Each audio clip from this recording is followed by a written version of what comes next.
com essa unidade, nós chegamos em eventos bem mais recentes, né?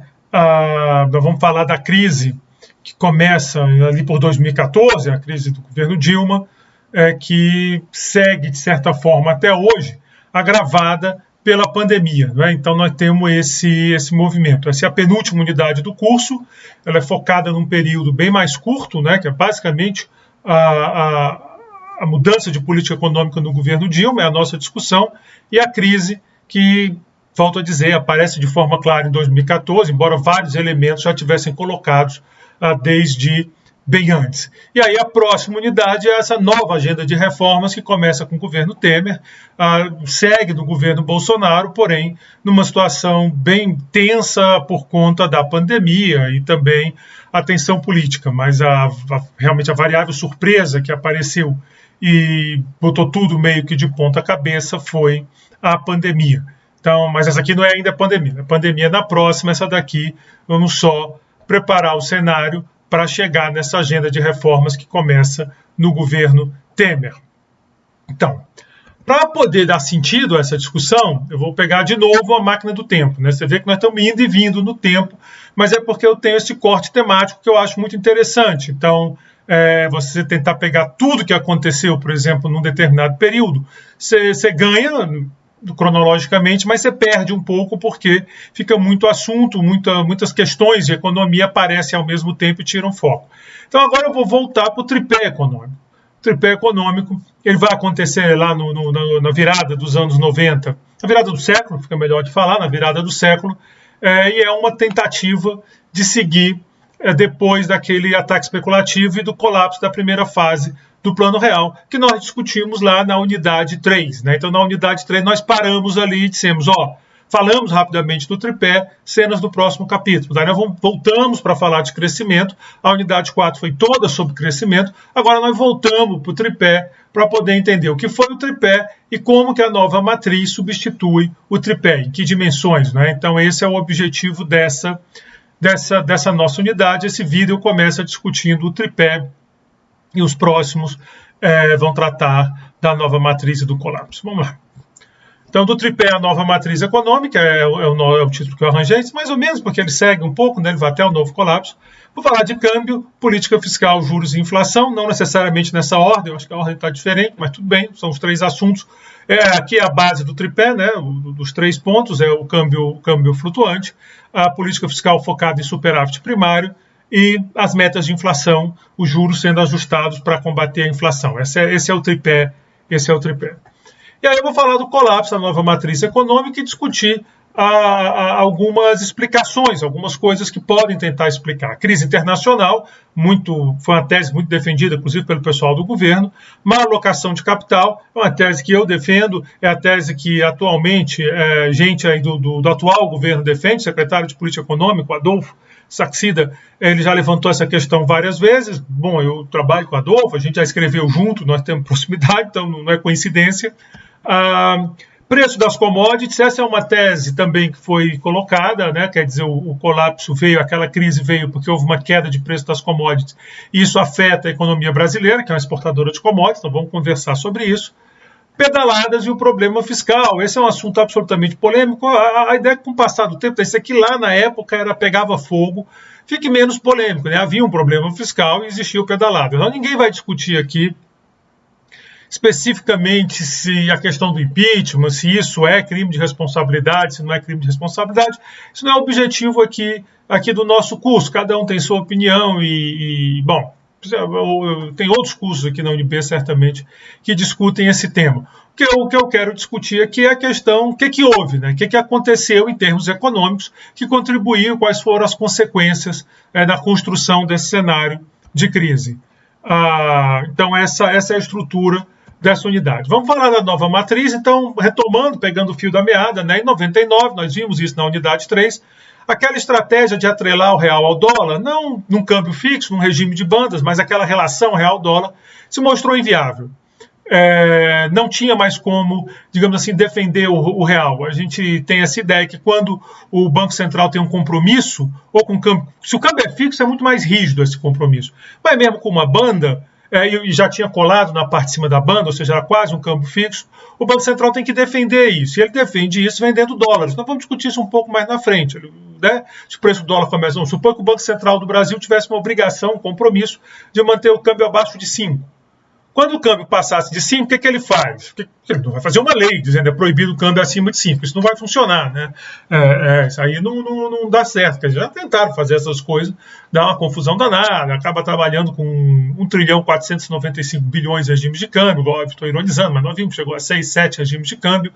Não. O que o Banco Central faz, ele tem que pegar dólar, ele vende, aumenta a oferta, o preço cai e fecha em 5. Só que essa estratégia tem um limite. Essa estratégia tem um limite, que são as reservas do país. Quando o Banco Central deixa de ter essa obrigação, que foi o que aconteceu a partir de 99, fica inclusive mais fácil ter reserva. Então, uma das explicações que a gente consegue ter reserva é que o Banco Central não tem mais essa obrigação de defender a moeda, porque temos um regime de câmbio flutuante. Bom, mas o fato é que foi uma confusão danada, a inflação disparou, né? A gente discutiu tudo isso. E em março de 99, Armínio Fraga, um economista importante, um economista de experiência no mercado financeiro, um economista de Princeton, que é uma das maiores universidades dos Estados Unidos e do mundo, né? Então, o Armínio ele assumiu a presidência do Banco Central e estabeleceu um novo regime de política econômica que ficou conhecido como tripé macroeconômico. Então, essa foi quem trouxe esse tripé foi o Armínio.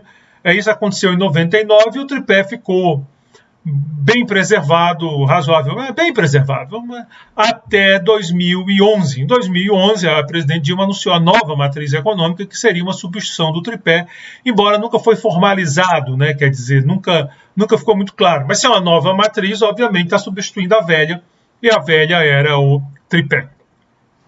Bom, que é só relembrando, né? Quer dizer, a gente está pegando a taxa de câmbio de janeiro de 98 a 31 de dezembro de 2000, depois eu vou abrir mais esse gráfico, mas aqui é só para a gente enxergar aquele momento, né? Esse pulo aqui que trouxe o desespero, né? Quer dizer, esse pulo da taxa de câmbio que nós estamos vendo acontece em janeiro de 99, ela sai aqui de um pouco abaixo de 1,25 e ela vai bem além de 2. Então, esse pulo bota todo mundo em pânico e como tinha uma percepção muito forte de que essa relação do câmbio estava ajudando a segurar os preços no Brasil, quando isso aconteceu, todo mundo desesperou. Disse, agora acabou, a inflação vai voltar e todas essas coisas vão acontecer. Mais ou menos o caminho que seguiu a Argentina, mas ali é outra história, né? A gente vai falar de Brasil. A gente achava que esse caminho, que depois a Argentina seguiu, o Brasil estava começando esse caminho. E aí não foi o que aconteceu, né? Quer dizer, tem esse susto, todo mundo nervoso, chega o novo tripé, isso aqui é janeiro, mais ou menos aqui, março, vai estar por aqui, né? E o câmbio continua subindo um pouco mais, mas depois ele desce e estabiliza. Então, você conseguiu segurar o câmbio e também conseguiu segurar a inflação com a chegada do tripé. E aí o tripé ganhou muito prestígio, não foi fácil, não foi rápido. O gráfico às vezes dá a impressão que foi mais fácil, foi bem difícil naquela época, as pessoas ficaram bem tensas, mas conseguiu estabilizar. Isso é importante, isso é até um sinal de esperança, quer dizer, com uma política econômica bem trabalhada, bem estruturada, tem que seguir a política, não pode só falar, é possível recuperar o controle da economia no Brasil. Então a gente está num momento agora de inflação muito alta, isso é um pouco assustador, mas nós temos essa experiência do passado de que, com uma política bem estruturada e bem conduzida, é possível reverter esse tipo de coisa. Bom, aqui está a taxa de inflação também no mesmo período, pegando o IGPDI e o IPCA. Olha o pulo que o IGPDI deu. Olha o pulo que dá. Isso aqui é a inflação do mês, então é um valor muito acima do que estava acontecendo, mas eventualmente ele estabiliza, ele ainda dá uns nervosos. O IPCA, lembrando sempre, o IGP é um índice que nós usamos boa parte do curso, porque o IPCA só aparece a partir dos anos 80, ele é um índice geral de preços. Então ele não considera só preços ao consumidor, aquele preço que a gente compra no supermercado, nas lojas, é preço ao consumidor, nós somos consumidores. Ele considera também preços atacado e preços da construção civil. Então, quando você pega, esse é o tipo de índice que ele ainda sente mais impacto do câmbio do que o IPCA, porque muitos insumos, muitas coisas, insumos industriais que são vendidos no atacado, respondem muito perto do câmbio. Então, geralmente ele dá esses pulos maiores, compensação depois ajusta e ele vai lá para baixo, né? Então depois ficou mais ou menos parecido. Então você tem essa estabilização, mas foi um susto bem grande, que agora eu vou botar em números se o gráfico não pegou. Em fevereiro de 99, a inflação medida pelo o IGPDI foi de 4,44% num único mês. Em termos anualizados, esse valor seria 68,4%. Óbvio que não foi o que aconteceu, mas era o susto que se tomou na época. Entre 4/1 de 99 e 4/3 de 99, esse período aí de janeiro a março de 99, a taxa de câmbio desvalorizou impressionante 74%. Quer dizer, bem mais do que ano passado, e ano passado já gerou essa tensão toda. Isso aconteceu num curto intervalo de tempo entre janeiro e março, entre 4 de janeiro e 4 de março, para ser preciso, a taxa de câmbio tem uma desvalorização de 74%. Em 1999, a inflação medida pelo GDPI foi de 19,98%. Alto, mas bem menor do que o susto que foi dado, e basta lembrar que ano passado, salvo engano, uns 30%. Então, bem melhor do que o que a gente está vivendo agora, inclusive se acumular em 12 meses, está um pouquinho acima disso aí, a inflação medida pelo IGP. Então, eu estou falando de GPM, que é o que eu olho, mas não está diferença tão grande não, acho. Mas, de todo modo, você vê que é um baque na inflação. Em 2000, ela já tinha caído para 9,81. Então, vê lá, em fevereiro, 4, só num mês. Susto. Anualizando, daria 68, quer dizer, se tivesse ficado nessa faixa o resto do ano, 68. Com o tripé, foi possível dar uma controlada, e o IGP fechou o ano em 19,98, do ano seguinte já tinha caído para 9,81. Se pegar o IPCA, 8,94, é um valor alto, é mais ou menos o que nós temos agora em 12 meses, está 8,60, não, já passou de 9, eu acho. Bom, agora o número saiu da minha cabeça. É um número que eu lembro sempre, mas por alguma razão agora o número está me comum. Mas já passou de 9. E no ano, o mercado, essa é a minha confusão, no ano o mercado espera fechar em 8,35, saiu hoje esse número. Então, 8,35 é o que se espera para esse ano, que foi bem maior do que, quer dizer, bem maior do que esse aqui de 2000, né? Fica mais ou menos na casa. Provavelmente é capaz de dar mais, o pessoal do mercado tem errado muito para baixo, então é capaz de dar mais, o mais provável é que dê mais do que 8,35. Muito provavelmente a gente fecha aí talvez 9 ou até mais, uma situação bem preocupante de inflação.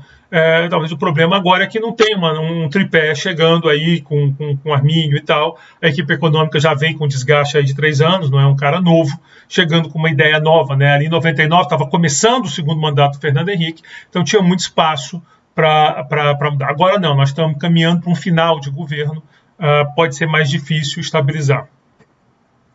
Bom, depois do pico de 2,1, em 4/3 de 99, a taxa de câmbio estabilizou e fechou o ano de 99 em 1,78. Então você vê que estabilizou. Se você lembrar aqueles episódios de controle de inflação, de hiperinflação, isso aqui não é hiperinflação, nem perto, mas aqueles episódios lá que nós estudamos na unidade 3, sempre passa por essa estabilidade do câmbio. Então conseguiu estabilizar o câmbio também, até baixou um pouco, é aquele gráfico que nós já vimos.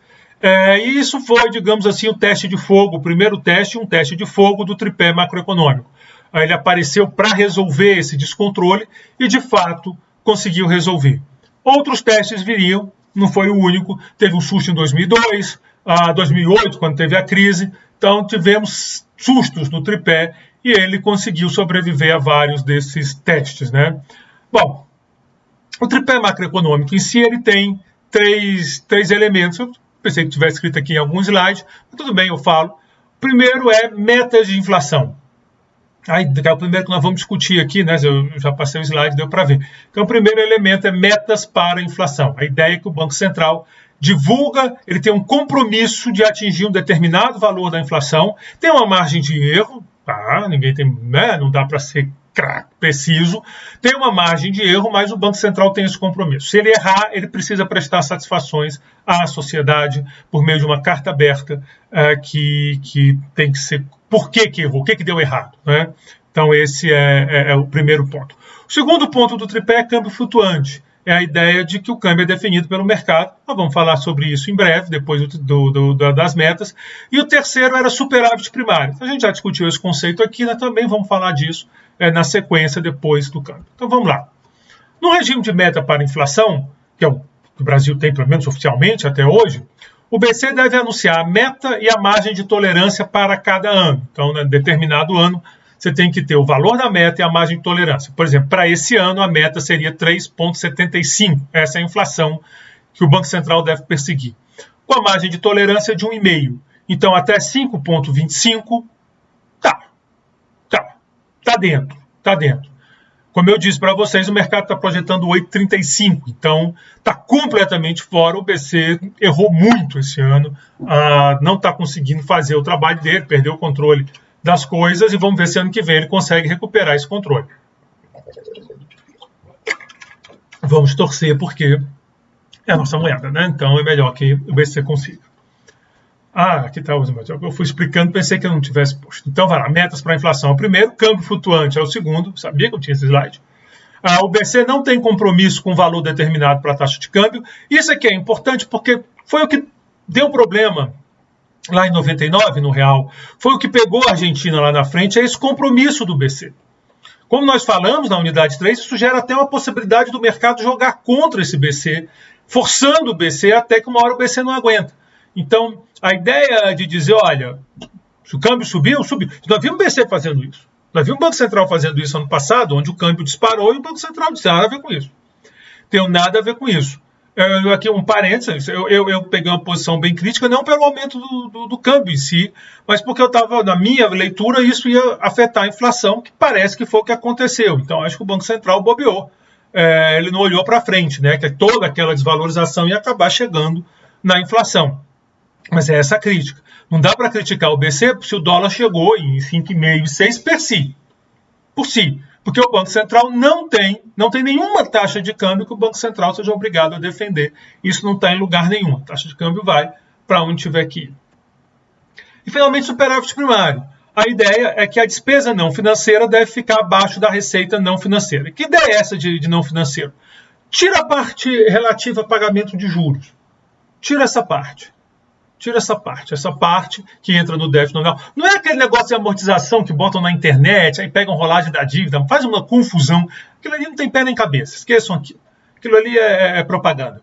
Né? Aí é outra história. Eu estou falando o seguinte, quando você faz um déficit de pagamento de juros, não é a rolagem da dívida, não é você fica rolando a dívida, você pega 100 reais para mim, R$1.000 para mim emprestado. Te emprestei. 10% de juros, daqui a um ano você tem que pagar 1.100. Chega para mim e diz, ô Roberto, o problema é o seguinte, tem dinheiro não. Refinancia isso para mim. Eu digo, beleza, refinancio. Então você refinanciou 1.000, pagou 100 para mim. O que você pagou de fato? O que conta aí como despesa seu? 100. Por quê? Porque os outros 1.000 você está refinanciando. Você não pode jogar esse 1.000 como se fosse um pagamento, senão a coisa sai de controle e isso acontece. O que vale mesmo são 100 de juros que você pagou. Pois bem, no conceito primário, você tira esse 100 de juros. Deixa para cá esse 100 de juros. Por quê? Porque isso é uma ideia que vem das próprias discussões do Brasil, de outros países com o FMI. E o FMI diz, olha, vocês têm que fazer um ajuste fiscal para poder a dívida ficar sustentável. Vocês não podem dar calote na dívida. Ele disse, mas tudo bem. Só que eu não consigo fazer um ajuste fiscal porque o que eu pago de juros é muito grande. Então não tem como eu ficar no positivo. Espera lá, vocês têm um ponto. Realmente você paga muito dinheiro de juros, não dá para ficar no positivo. Então faz o seguinte, esquece esses juros. E consegue um ajuste fiscal ignorando os juros. Esse é o primário. Às vezes chamam de economia para pagar juros. Não é muito preciso, mas também não é errado de todo, porque esse dinheiro, como o governo tem uma dívida imensa, se ele tem superávit lá, ele vai usar para pagar juros. Né? Se você pensar assim, por exemplo, dá para dizer que o Brasil não paga juros há muitos anos. Há mais de 5 anos o Brasil não paga juros porque ele não tem mais superávit primário, então ele fica pegando dinheiro emprestado para pagar juros. Né? Imagina você aí, meu amigo, você ali no cartão fazendo isso, né? A coisa desanda. É isso que todo mundo está preocupado com o Brasil, porque o Brasil está nesse cara, ele pega dinheiro emprestado para pagar juros. Né? Ele não consegue pagar o dinheiro que ele ganha, ele não consegue pagar nem as próprias contas, que dirá os juros. Então ele pega o dinheiro, todo mês, digamos assim, né? Ele tem que pegar dinheiro emprestado para terminar de pagar as contas, para pagar juros e para rolar. E aí ele rola a dívida. Senão, se ele não paga juros, não vai rolar a dívida, porque quem vai emprestar para o Brasil? Então, esses são os três os três pés que formam o tripé. Durante o curso a gente discutiu muito sobre inflação já, então a gente já viu a relação fiscal e inflação, nós exploramos muito no capítulo 3 da unidade 3 desse curso, não tem por que voltar a essa discussão. Bom, então agora sim vamos falar de metas de inflação. Bernanke é um economista muito famoso, ele é professor, ele é professor de Princeton, que eu já disse, uma das grandes universidades do mundo, né, não só dos Estados Unidos, e ele ficou muito importante porque ele ficou um bom tempo aí à frente do Banco Central dos Estados Unidos, o Fed. Né, ele conduziu todo esse momento importante no pós-crise, onde o Banco Central fez o que se chama de quantitative easing, que foi jogar muito dinheiro na economia, e fez isso de tal maneira que a inflação não disparou nos Estados Unidos, o que quer dizer, se vale aquela discussão nossa do terceiro capítulo, que não houve uma percepção que a dívida pública tinha ficado insustentável. Então é como se fosse aquela moeda que você joga, mas essa moeda tem como se fosse o lastro da política fiscal, no sentido lá do Sargent, que nós discutimos na unidade 3. Mas vamos ver o que o Bernanke fala, porque ele, inclusive, levou a meta de inflação para o Banco Central dos Estados Unidos, que agora está flexibilizada por causa da pandemia. Mas ele botou esse regime lá, o regime vem de antes, mas vamos lá, o que ele tem a dizer, né, um economista importante. Meta de inflação é uma estrutura para atuação da política monetária, caracterizada pelo anúncio público de metas quantitativas oficiais, ou bandas, como metas, aquela ideia do intervalo, pode ser de tanto a tanto, para as taxas de inflação, para um ou mais período de tempo. Aqui no Brasil você fixa vários anos, cada ano tem o seu. E pelo reconhecimento explícito de que uma inflação baixa e estável é o principal objetivo de longo prazo da política monetária. Então, a meta de inflação ela faz sentido nesse contexto. Você faz uma meta de inflação de 20% ao ano, não é. Aí não vale, né? Então a ideia é que você tem esse objetivo e está usando as metas como instrumento.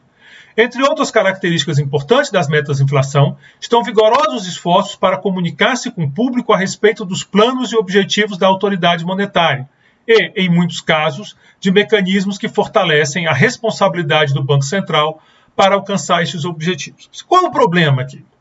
O problema é que você olha, sem se preocupar tanto com essas questões, não tem meta, não tem nada.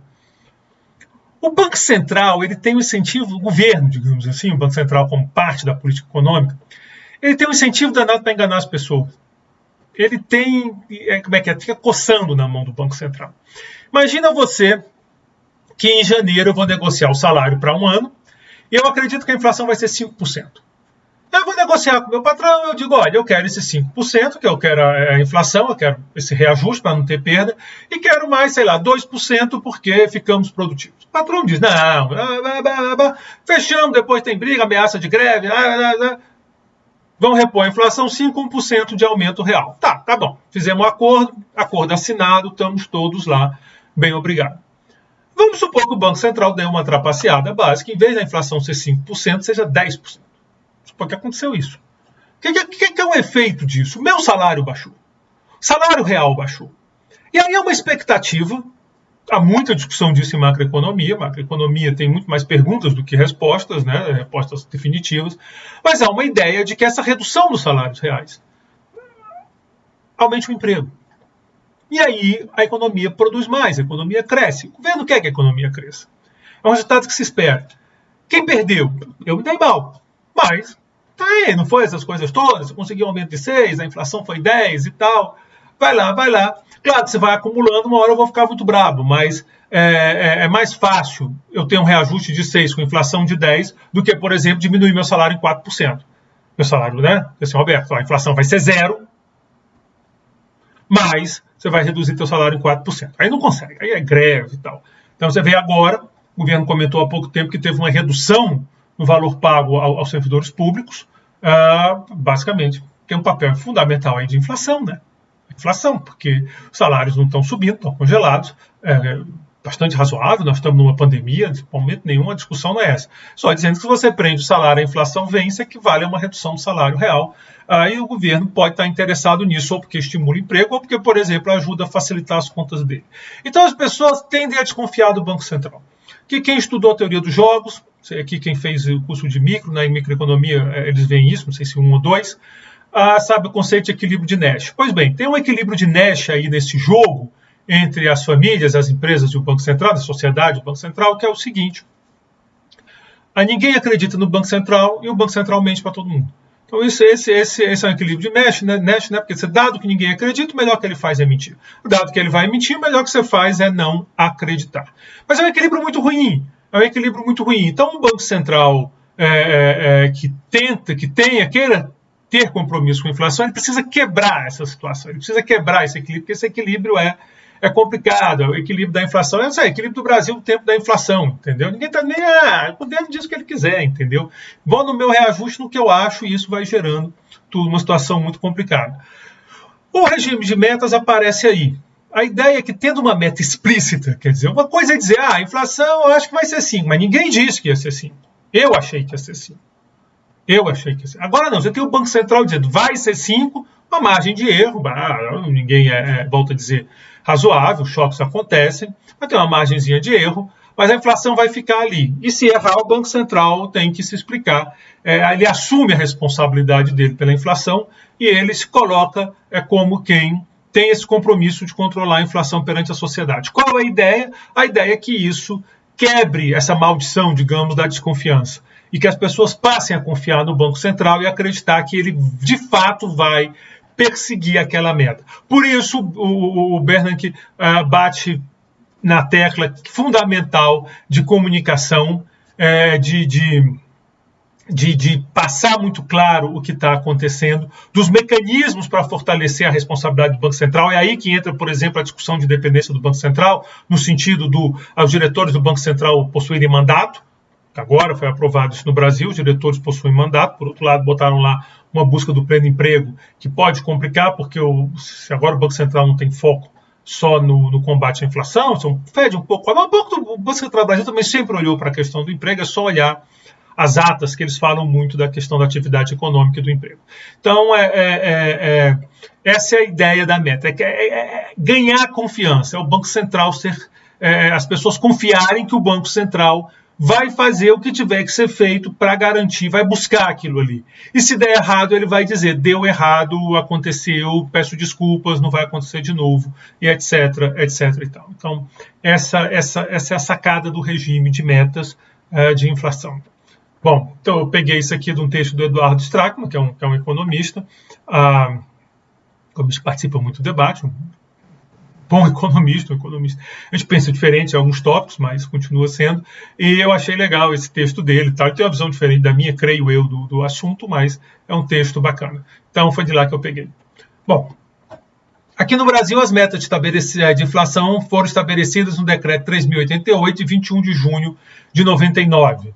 Então, esse é o decreto, quer dizer, o Armin chega em março, faz a proposta, discute e tal, e em junho sai o decreto. As metas e o intervalo de tolerância são definidos pelo Conselho Monetário Nacional. A formação desse conselho muda. Hoje, esse Conselho Monetário Nacional é o Paulo Guedes, o ministro da Economia, o secretário especial de Fazenda é o presidente do Banco Central, salvo engano, mas tem mudanças com o tempo. Mediante proposta do Ministério da Economia. Agora não consertei meu slide, peço desculpas, porque o Ministério da Fazenda não existe mais, existe o Ministério da Economia. Ele propõe, mas é o Conselho Monetário que apresenta. A meta é considerada cumprida quando a taxa de inflação medida pelo índice determinado pelo CMN, relativa ao período de janeiro, o índice é o IPCA, a dezembro, quer dizer, o período é janeiro a dezembro. Mas ano que vem. Tudo bem, o Banco Central quer dizer isso, diga, mas o combinado aqui é janeiro a dezembro de cada ano, ficar no intervalo estipulado. Então, para cumprir tem que ficar no intervalo. Então, a gente sabe que esse ano, por exemplo, o Banco Central não vai cumprir a meta, já está mais do que claro isso. Não tem como isso não acontecer, já não ser um cataclisma, uma coisa de louco, que tem uma super deflação, mas... Ou teve uma pandemia, né? Mas eu acho que não... Tem um vulcão aí que o pessoal está falando que se estourar e tal, mas eu não creio que vá. Então, esse ano o Banco Central já perdeu a meta, e isso é irreversível em termos práticos.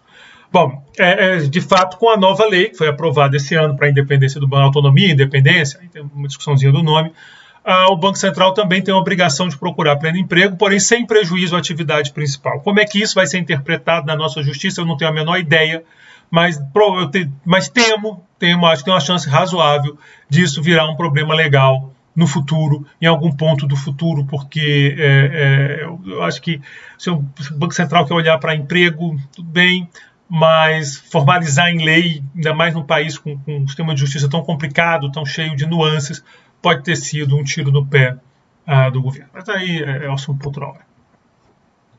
Bom, em caso de descumprimento da meta, o presidente do Banco Central deverá encaminhar carta pública ao Ministério da Economia, explicando as razões da meta não ter sido cumprida. Na carta deve constar descrição detalhada das causas do descumprimento, quer dizer, o que aconteceu, meu amigo, porque você tinha um compromisso e não cumpriu, providências para assegurar o retorno da inflação aos limites estabelecidos, ou seja, o que você vai fazer para resolver isso, e o prazo em que se espera que essas providências tenham efeito. Então, você tem que dar, um compromisso, tudo isso é público, essa carta é pública, né, a carta aberta, tem que ser colocado para a sociedade, e aí essa representatividade do ato, né, o que está acontecendo? O que está acontecendo? Bom, aqui são as nossas metas.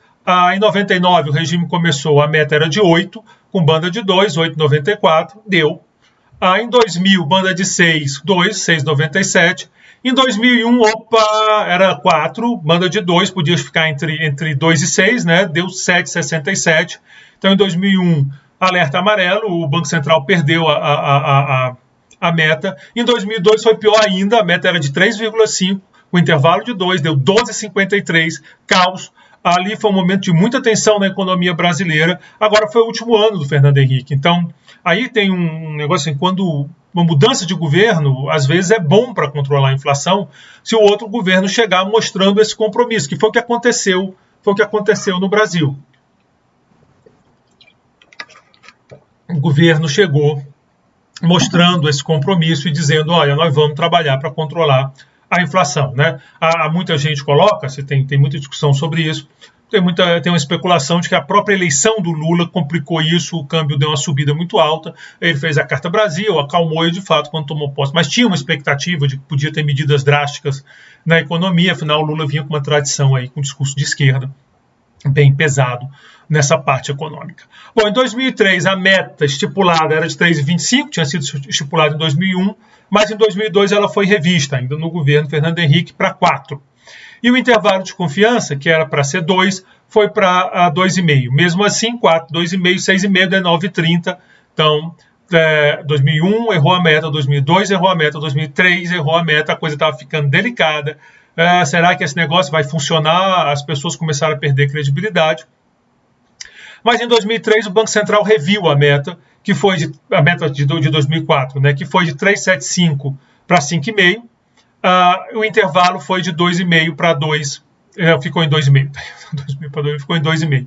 Isso dava o Banco Central, ele podia até 8 de inflação, que estaria na meta. É um pouco trapaça você mudar a meta para acertar a meta, né? Hoje essa discussão foi feita na época. Bom, assim fica fácil. Mas o Banco Central disse que era uma situação excepcional. Aí vem governo novo tinha uma certa credibilidade, tem uma credibilidade diante da população, e bem ou mal a inflação vinha caindo, né? Ela chegou a pico de 12,5, caiu para 9,30, então vamos ver o que acontece. E aí, com a meta revista, o Banco Central conseguiu acertar a meta, a inflação ficou 7,60 dentro da meta. A partir daí, a meta foi para 4,5, no primeiro momento continuou 2,5 o intervalo, depois 2. Então, em 2005, o governo podia ir de 2 a 7, 5,69. Acertou a meta em 2005, então vamos lá, 4 entrou, um pouco na trapaça, mas entrou.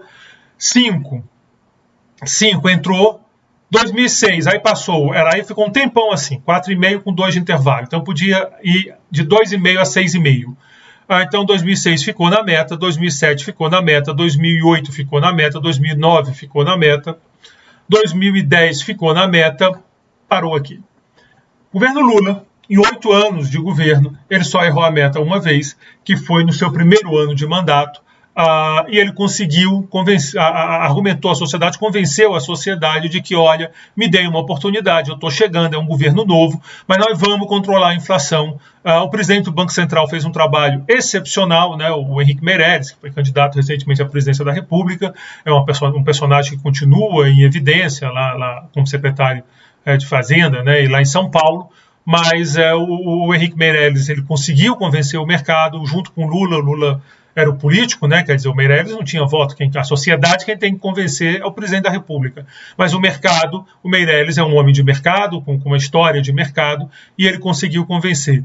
E mais importante, ele foi fiel ao que ele disse. Ele disse, confia em mim, que eu vou resolver, e as pessoas confiaram e ele entregou. Então, depois daquela confusão no começo do governo, o que você tem é todos os anos do governo Lula, quer dizer, com exceção de 2003, todos depois da confusão, com inflação na meta. Isso aqui não é questão, você pode gostar do Lula, você pode não gostar do Lula, ano que vem esse país deve pegar fogo com a história de Lula e Bolsonaro, mas existem fatos, e, por exemplo, eu tenho várias críticas ao governo Lula, mas aqui houve um compromisso e o presidente sempre respeitou o Banco Central, e o Banco Central foi muito bem conduzido pelo doutor Henrique Meirelles, fez um trabalho excepcional.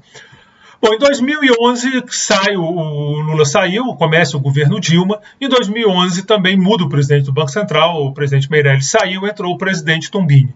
E já em 2011 bateu na trave. Não errou, tá, 6,50, mas cravou, né? Foi na trave. Suspense porque o governo novo começou mal, né? Já começou a inflação subindo. Você tinha o Fernando Henrique, que perdeu o controle no finalzinho, mas que ele tinha, na cara do Fernando Henrique tem eu controlei a inflação, porque foi no governo Itamar, mas um plano elaborado por uma equipe com o Fernando Henrique, e ele ficou associado ao plano, e a gente já viu, você acabar a inflação por uns meses, a gente já tinha feito, né, aquela história do parar de fumar é fácil, só essa semana eu já parei 30 vezes, então tem um pouco isso, ele deu continuidade, segurou a inflação, quando o câmbio não conseguiu mais segurar, foi no governo dele que foi feito o tripé, que conseguiu manter a estabilidade, então ele tinha essa visão. O Lula chega, baixa a inflação, e agora chega a Dilma, que ninguém conhecia direito, quer dizer, ela não conhecia direito no sentido de que ela não vinha de uma carreira política.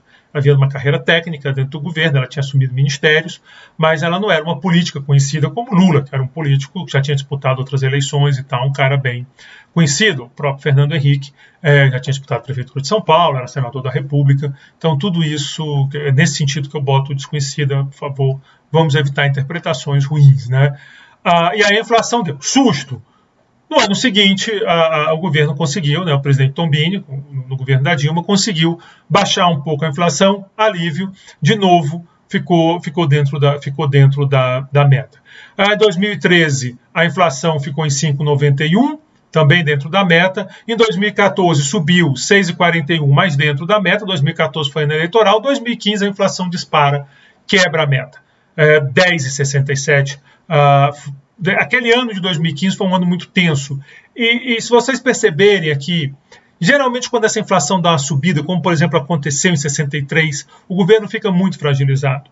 O governo fica muito fragilizado em subida de inflação. Em 63 a inflação disparou. Um dos argumentos para a derrubada, claro, não estou dizendo que foi correto fazer isso, estou fazendo argumento que deram, de que era preciso, porque o governo tinha perdido o controle da inflação, a caristia, usava muito essa expressão na época, estava muito alta. Se você olha o Fernando Henrique, que ganha 2 eleições seguidas em primeiro turno, não consegue fazer o sucessor dele, num ano que a inflação disparou.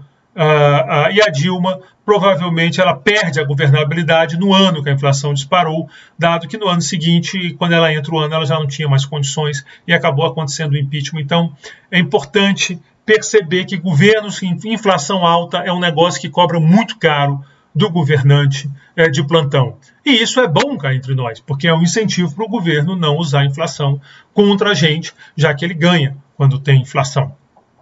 Bom, então 2015 sai do eixo, 2016 tem uma troca de governo, a inflação tem um comportamento interessante porque ela começa o ano dando sinais que vinha forte, depois da troca ela tem uma estabilização. Na Fazenda, do presidente era o presidente Temer, na Fazenda o Meirelles, que tinha sido presidente do Banco Central do Lula, então com muita credibilidade ao mercado, e no Banco Central ele botou um economista chamado Ilan Goldfage, também de Princeton, olha as coincidências, e o Ilan, eu acho que foi um dos casos mais impressionantes, eu acompanho tudo isso há muitos anos, né, há décadas, por dever de ofício e por gosto. Eu vou dizer, sem medo de errar, o Ilan é um dos mais impressionantes, porque era difícil acreditar que em 2016 a inflação já estaria na meta, ele entregou a inflação na meta. É uma coisa, assim, foi um trabalho impressionante de condução da política monetária, e ele fez isso reduzindo juros. que as coisas não ficam mais interessantes. Então você teve um comando com o Ilan, eu brinco na internet às vezes que eu digo que o Ilan é o Chuck Norris do Banco Central, né? Ele não precisa abaixar a inflação, quando ele passa a inflação se abaixa. Eu estou me abaixando aqui, doutor Ilan, por favor, desculpa. Parece brincadeira, obviamente. Em 2017 acontece um fato que só aconteceu em 2017, não aconteceu de novo, nunca tinha acontecido antes, até agora não aconteceu de novo e aparentemente não vai acontecer. Esse ano com certeza não vai, né? E muito provavelmente ano que vem também não. Mas também quase certamente ano que vem também não. O Banco Central errou para baixo. O Banco Central errou para baixo. A inflação ficou em 2,95 e o mínimo era 3. Então o Banco Central, pela primeira vez, teve que fazer uma cartinha se justificando por que a inflação foi tão baixa. Eu até brinquei, dizendo que o Ilan devia fazer uma carta assim, porque eu sou muito bom. Eu dizia outra palavra, mas eu não vou usar aqui na sala de aula, porque isso aqui é uma sala de aula. Mas vocês pegaram a ideia. Bom, em 2018 a inflação sobe. Em 2018 teve greve do caminhoneiro, que deu um baque na inflação. Mas ainda assim ela fica bem dentro da meta, na verdade fica abaixo da meta ainda, né? Tá abaixo da meta, mas dentro do intervalo. O intervalo admitia de 3 a 6, deu 3,75. Aí em 2019 a meta cai para 4,25 e o Banco Central volta para cima da meta da inflação, mas bem pertinho. O que chama a atenção aqui é esse processo de crescimento da inflação. A inflação, quando acelera, é um perigo. Então, o Banco Central, quando vê a inflação subindo, ele tem que correr para matar, porque ela pega força. Como dizer, ela ganha gosto. Então, para não deixar ela ganhar gosto. Bom, o Banco Central não fez isso. O Banco Central achou que estava tudo bem, estava dentro do intervalo, apesar de ter ficado acima da meta, mas estava no intervalo. E em 2020, de novo, a inflação ficou acima da meta, porém dentro do intervalo. Podia até 5,5%. Fechou 4,52. 2020, ano da pandemia. Os efeitos da pandemia na inflação são dúbios. Tem um efeito, claro, de redução da oferta, porque empresas vão à falência, dificulta a produção. Isso tende a jogar a inflação para cima. Mas, pelo menos no primeiro momento, depois esse efeito, pelo menos para mim, ficou claramente mais fraco. O efeito mais forte foi de oferta. Você tem um efeito das pessoas ficarem em casa, né? Logo no começo, março, abril, maio, pessoas em casa, cai a demanda também, ninguém saía. Tanto que em abril e maio você tem queda de preços, né? O IPCA ficou negativo em abril e maio de 2020. Mesmo assim, quando ela voltou com tanta força que ela fechou o ano acima da meta, ao contrário do que muita gente esperava. Para 2021, aí o Banco Central perdeu de vez o controle. Aí, como eu disse, nesse exato momento, essa semana, hoje, a previsão que saiu, hoje é segunda-feira, a previsão que saiu foi 8,35%. Essa foi a previsão da inflação para esse mês. E volto a dizer, essa previsão tem subido mês a mês, o mercado tem errado para baixo. Então, o mais provável é que fique acima desse valor de 8,35%. Certo, não tenho bola de cristal, mas é o mais provável. O máximo que podia ir era 5,25%, né? 3,75 mais 1,5%. Então, o Banco Central esse ano vai ter que se explicar. E é bom, o Banco Central tem tentado correr atrás da inflação, ele está aumentando a taxa de juros mês a mês. Eu brinco um pouco que às vezes correr atrás não funciona, ele tinha que correr para passar da inflação e segurar a inflação. Quando é criança, faz aqueles pique-pega, pega-pega, você ficar correndo atrás, você não pega nunca o cara está sempre na sua frente, né? Você tem que chegar, você tem que acelerar mais que ele para pegar. Um pouco assim, acelera mais aí dá uma trombada depois que passa, né? Mas para trombar tem que passar.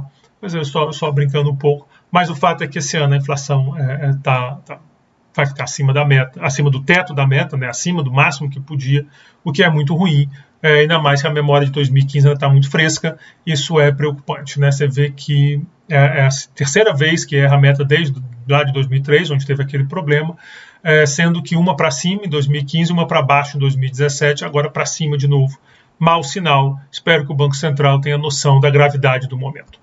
Bom, regime de metas, um pouquinho de história, né? Ele não foi invenção de brasileiro, o Armínio Fraga não inventou um regime de metas, ele simplesmente utilizou o que já existia. A primeira experiência foi na Nova Zelândia, depois alguns outros países entraram na fila, Inglaterra, Chile, Canadá, Colômbia, Japão, Polônia, Austrália. O Brasil entrou aí nessa fila, não foi o último, mas também não foi o primeiro. Em 2002, o Fed, sob o comando do Ben Bernanke, que eu falei para vocês lá no começo, adotou meta de inflação de 2% ao ano. Em 2020, por conta da pandemia, ele flexibilizou o regime de meta. Ele não abandonou, mas ele flexibilizou porque ele disse, olha, vou me preocupar com outras coisas, não só com inflação. O Banco Central Europeu não segue oficialmente o regime de metas, né, como aqui, que tem um decreto aqui estabelecendo, mas ele tem o objetivo de manter a inflação abaixo de 2% ao ano.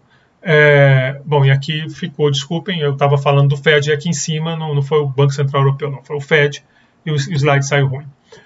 Bom, aqui são as metas para 2021 de vários países, dados que eu coletei na internet, se tiver alguma imprecisão, desculpe. Então, Albânia 3% com mais ou menos 1%, Austrália 2 a 3%, Canadá 2 mais ou menos 1%, Chile 3 mais ou menos 1%, Colômbia 3 mais ou menos 1%, todo mundo aí 2, 3, 2, 3, 2, 3, Índia 4 mais ou menos 2%, opa, Índia um pouquinho para cima, Israel de 1 a 3%, Japão 2%, México 3 mais ou menos 1%, Nova Zelândia 2 mais ou menos 1%, Polônia 2 mais ou menos 1%, Reino Unido 2%.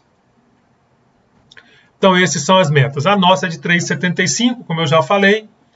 Aqui nessa turma aqui, só a Índia teria uma meta maior do que a nossa. Só a Índia. Os outros todos os países, meta menor. Nossa meta...